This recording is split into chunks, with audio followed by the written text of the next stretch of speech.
नाशिकच्या गोदावरी नदी आता पानवेलींच्या विळख्यात सापडली। रामकुंड परिसरात या पानवेलींमुळे दुर्गंधी सुद्धा पसरली। रामकुंड परिसर विद्रूप होतो। आज रामरथ रामकुंडावर येणार आहे, तसंच आगामी कुंभमेळ्याच्या पार्श्वभूमीवर या रामकुंडाची स्वच्छता व्हावी अशी मागणी गोदाप्रेमींनी केली। गोदाघाट परिसरातून याचा आढावा घेतलाय आमचे प्रतिनिधी सागर गायकवाड।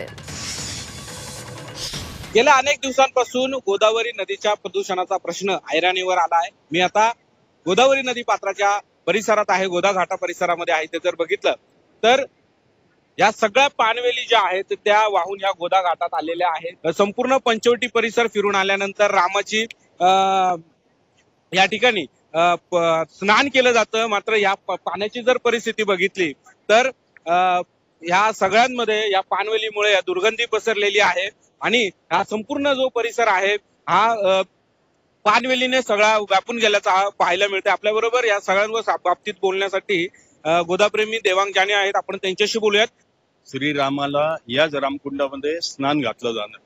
या ठिकाणी संध्याकाळी गोदावरीची आरती होणार आहे। सर्व धार्मिक अधिष्ठान प्राप्त असलेले हे स्थान आहे आणि सांडपाणी तयार जिथं होतं तिथंच पानवेली तयार होते। म्हणजे पाठीमागे मोठ्या प्रमाणावर ते सांडपाणीचं तयार झालेले आणि त्याच्यामध्ये पानवेल्या तयार होऊन वाहून रामकुंडामध्ये आलेले आहे। या संदर्भात त्या प्रशासनाला लाज वाटली पाहिजे आणि 9 कमिट्या त्यांनी स्थापन करून ठेवलेल्या आहेत। त्या 9 कमिट्या करता काय काम, हा एक सर्वात मोठा प्रश्न आहे।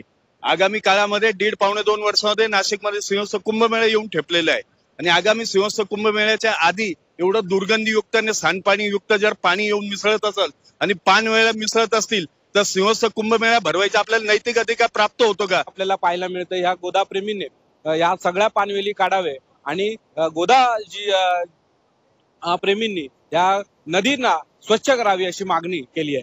कॅमेरा पर्सन सोनू भिडेसह सागर गायकवाडची 24 तास नाशिक।